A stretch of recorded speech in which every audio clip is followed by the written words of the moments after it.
La Fédération ivoirienne de football vient de demander à la Fédération française de football de lui prêter son sélectionneur Hervé Renard. C'est incroyable, c'est jamais vu. Écoutez. Donc Hervé Renard a été contacté par la Côte d'Ivoire. La Fédération française de football a été contactée par la Fédération ivoirienne, effectivement, pour un prêt, en quelque sorte, d'Hervé Renard pour cette Coupe d'Afrique des Nations, sachant que lui a déjà entraîné les éléphants, il connaît parfaitement l'équipe, il connaît parfaitement le groupe, il a aussi entraîné le Maroc, il ne faut pas l'oublier, il a entraîné le Ghana à une certaine époque, et donc lui, il a d'une certaine manière, ça va aller assez vite pour lui pour comprendre. Donc ils se sont dit, le seul moyen qu'on a de relancer cette équipe de Côte d'Ivoire, c'est de prendre Hervé Renard. Ce qui peut se comprendre, parce qu'à partir du moment où vous avez Hervé Renard sur le banc ici, d'un seul coup, de zéro chance contre le Sénégal, alors je ne dis pas que vous en passez à 100%, loin de là, parce que l'équipe n'est pas très très bonne, mais une certitude, c'est que ça crée un électrochoc. On a la sensation aujourd'hui que si Hervé Renard vient sur le banc, il peut se passer quelque chose. Et puis il faut bien avoir la compréhension de ce qu'est une CAN. C'est-à-dire que je sais qu'on est un peu loin, on ne se rend pas tellement compte, mais ça a un impact immense, énorme. C'est-à-dire qu'aujourd'hui, il y a tellement de gens, ils voient ça, ils se disent, mais si la Fédération française de foot acceptait de nous céder Hervé Renard 10 jours, parce que d'une certaine manière, vous savez, Hervé Renard, il n'a pas de match avec l'équipe de France féminine, puis on ne lui demande pas non plus de coacher une autre équipe féminine. C'est vraiment un one-shot sur un truc très particulier qui correspond bien au personnage parce qu'il a tout à fait le charisme et le caractère pour faire ça. D'ailleurs, s'il est en équipe de France féminine, il ne faut pas l'oublier, quand vous acceptez de perdre 10 millions d'euros quasiment sur 1 an et demi ou 2 ans, simplement pour un coup de cœur, venir entraîner les féminines jusqu'au JO, c'est déjà un truc énorme, c'est tout lui. Alors maintenant, c'est à la Fédération française, est-ce qu'elle va accepter ou pas? Entre nous, moi je pense une chose, mais je ne vois pas, je me rends bien compte un peu l'état d'esprit qu'il peut y avoir en France, mais pour le monde entier, enfin en tout cas pour l'Afrique et même l'Asie, parce qu'il y a beaucoup de pays qui suivent, par exemple l'Égypte ou le Maroc, les gens trouveraient ça incroyable. C'est un truc, d'une certaine manière, c'est un petit service que rendrait la Fédération française de foot et qui peut, ça se trouve, marcher que 3 jours, hein, parce que lundi, vous avez le match contre le Sénégal, ça peut être plié, l'affaire est réglée. Mais c'est le seul moyen, moi je pense aussi pour la Côte d'Ivoire, de créer quelque chose dans ce groupe-là, d'avoir quelqu'un de nouveau et surtout quelqu'un d'aussi charismatique et qui a gagné, ça c'est important. Et pour l'équipe et pour la Fédération française de foot, d'une certaine manière, son image, elle serait rehaussée et redorée, parce que vous imaginez que si vous faites ça ici, les gens vont dire le respect que peut avoir le football français pour le football africain, c'est quelque chose de noble et de beau. Donc moi j'espère en tout cas que ça puisse se faire, parce que je trouverais que ce serait quelque chose d'absolument incroyable. Vous vous rendez compte, on a un entraîneur qui décide de quitter la compétition, remplacé par un adjoint qui n'a jamais entraîné, enfin faut être sérieux, ils prennent sur le banc Guy Demel, qui est un mec adorable, super sympathique, super compétent, enfin qui était juste le commentateur pour Canal+, 2 jours avant. Donc vous voyez, Canal+ Afrique. Donc vous voyez, ça paraît un datelage absolument complètement ésotérique. Donc on ne s'imagine pas l'équipe pouvoir rebondir de cette manière-là. Tandis que si vous... Ah, c'est une intervention de la Fédération. Ah, c'est bon. Je suis revenu. Parfait. D'un seul coup, c'est plus du tout pareil. Hervé Renard qui arrive, eh bien, vous imaginez, ça a un impact incroyable. Et donc, je trouve l'histoire magnifique. Voilà, tout pour tout vous dire.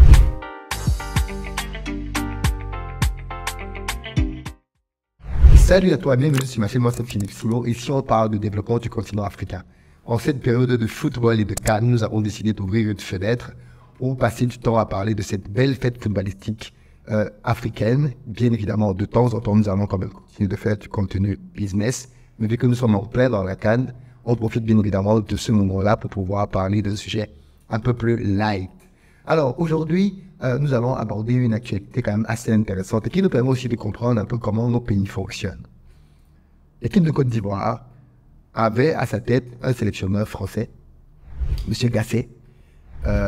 D'ailleurs, dans le sujet que j'ai abordé avec le président de la Fédération ivoirienne, M. Diallo, dans une interview que je vais vous faire paraître probablement tout à l'heure, que vous entendiez bien, parce que j'avais posé des questions au président de la Fédération en lui demandant est-ce que c'était pertinent d'avoir Jean-Louis Gasset, pourquoi pas mettre un Ivoirien au poste, vu que maintenant on est clairement dans cette logique en Afrique de se prendre en charge et montrer que les Africains sont compétents pour pouvoir s'occuper de leurs propres affaires, et donc de donner la possibilité de plus en plus à des Africains dans différents secteurs d'être aux responsabilités.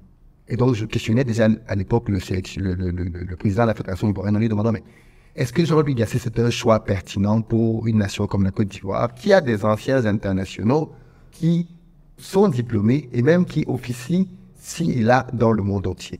Vous allez écouter la réponse du président dans l'interview à venir.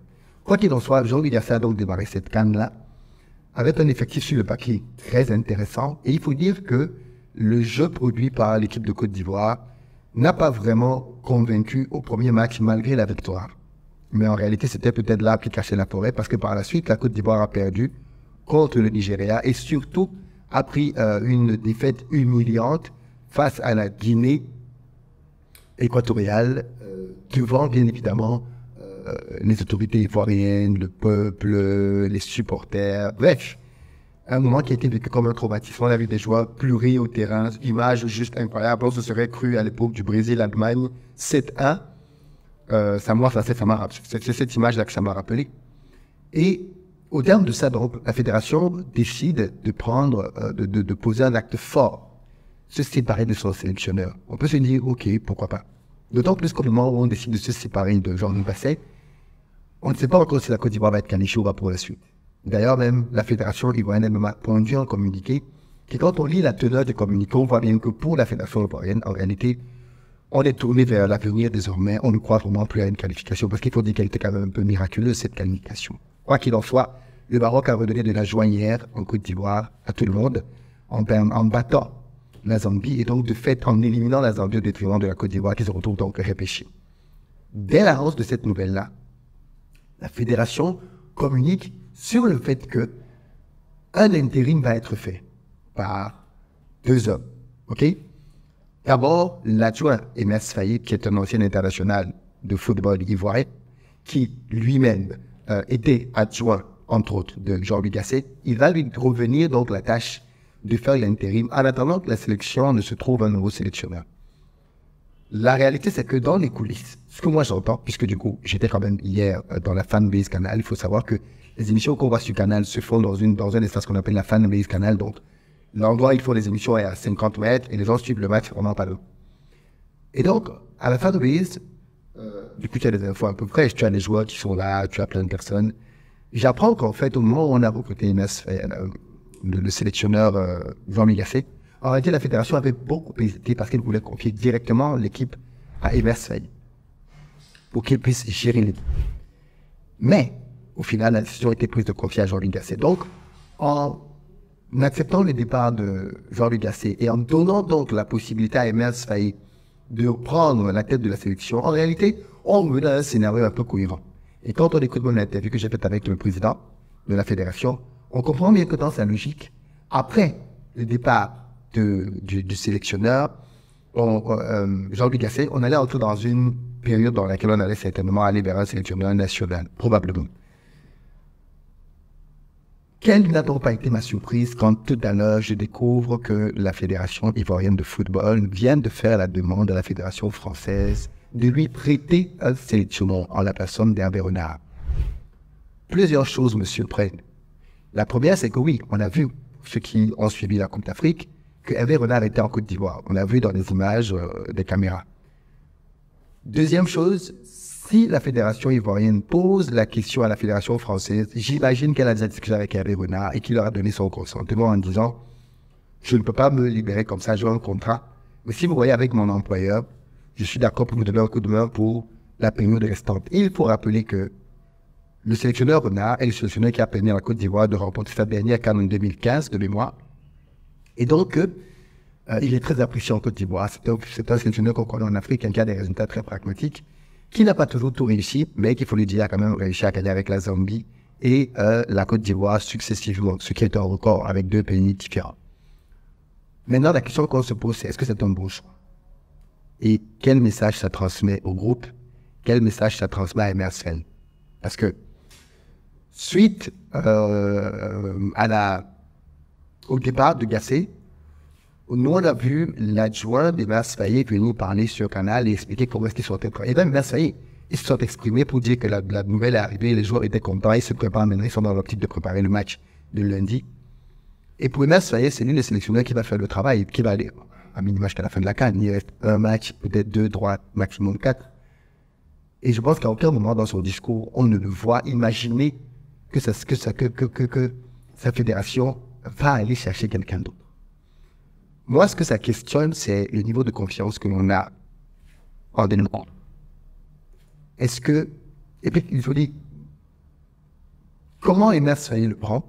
C'est lui qui est en train de travailler maintenant, parce que rien ne dit que la Fédération française de football va accepter C'est vrai que la Côte d'Ivoire a de très bonnes relations avec la France et que ça peut monter très haut pour avoir une décision favorable. Ça peut aller jusqu'à l'Élysée pour être très transparent. Et je pense même que ça peut finir. Voilà. Mais dans les faits, je pense que la Fédération française peut accepter. Maintenant, si elle accepte, je pense que c'est monté très haut. Mais est-ce que c'est pas le meilleur moyen aussi de discréditer un sélectionneur? Il y avait d'abord lui qui était le choix numéro 1. On a décidé de prendre plutôt Jean-Louis Gasset, un Français, un blanc, faut dire ça comme ça. Ensuite, on fait partir ce blanc-là. On lui donne maintenant le poste de manière intérimaire. Ah, il n'a même pas encore disputé un match. Pour qu'on dise que, ah non, il n'a pas bien fait. Il n'a même pas encore disputé un match qu'il est déjà victime d'un soupçon d'incompétence. Pourquoi je parle de victime de soupçon d'incompétence? Parce que si on pensait qu'il était lors de la situation, on ne serait pas allé chercher quelqu'un d'autre. Ça veut dire que même sa propre fédération doute de la capacité d'Emas Faye à pouvoir être l'homme de la situation. Bon, maintenant, si la Fédération française n'accepte donc pas la demande, qu'est-ce qui va se passer avec Emas Faye? Comment ça va se passer avec les joueurs? Et puis les joueurs, ils s'entraînent avec Emas Faye dans leur tête, mais ils attendent que Hervé Renard arrive. Est-ce que ça ne perpétue pas la tradition du sourcier blanc? C'est-à-dire que nous, les Africains, on n'est pas capable, on n'est pas compétents, on attend les blancs qui vont venir être sélectionneurs. Le Maroc est allé en demi-finale de Coupe du Monde avec un sélectionneur marocain. L'Algérie a gagné avec un sélectionneur algérien. De plus en plus d'équipes aujourd'hui africaines font confiance à les sélectionneurs locaux, même si les résultats ne suivent pas. J'avais appris une notion à l'époque qui m'avait beaucoup aidé à comprendre mieux comment parfois on raisonne dans nos pays. Quand un blanc échoue, on considère que ce blanc-là n'est pas bon. Quand un noir échoue, on considère que les noirs ne sont pas bons. C'est un raisonnement que je vois beaucoup dans nos administrations. C'est-à-dire que si on donne le poste de sélectionneur à un noir et qu'il échoue, on va dire, ah bon, vous avez dit qu'il ne fallait pas donner ça à des noirs. Mais quand un blanc échoue, on dit, bon, vous n'êtes pas le bon blanc, il faut choisir un autre blanc. Vous voyez ce que je veux dire? Et clairement, cette situation me laisse penser ça. Maintenant, bien évidemment, comment ça va se terminer, on verra dans les prochains jours. Mais c'est une situation quand même assez impuiste. Je n'ai jamais entendu ça. Qu'on ait demandé à une fédération de prêter un homme comme si c'était l'homme providentiel, comme s'il allait faire un miracle. Parce qu'en plus, si Hervé Renard arrive et que lundi, le Sénégal bat quand même la Côte d'Ivoire, qu'est-ce qu'on dira? Oh non, finalement, on a tenté un coup, ça n'a pas marché.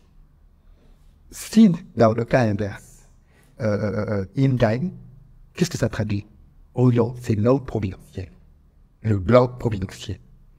Il faut comprendre que ce qui se passe dans le sport et dans le foot, surtout du point de vue africain, va au-delà du sport. Notamment quand il y a des choix comme ça à faire. Nous vivons sur un continent, malheureusement, dans lequel il y a beaucoup de suspicions, d'incompétence liées à la couleur de peau.